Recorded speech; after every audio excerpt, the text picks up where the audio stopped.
Men Türkmenim sahrayalı yüreğim. Men de sizlerken vaxtlazacak birce koşku bilen. Ama hem mağazada yine tüy yürekten hoş geldin aytanda olam. Men Türkmenim sahrayalı yüreğim.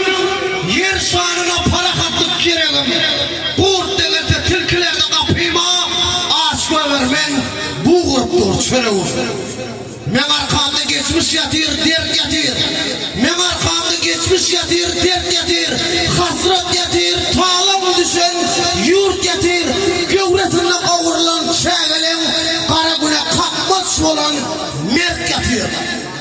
Gözüm doktor hasta olsam bilemem.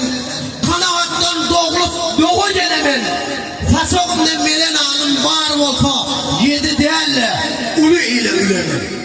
Men Türkmenim derdi düşen Türkmenim. Topan koptu çığıt yanıp korkmanım.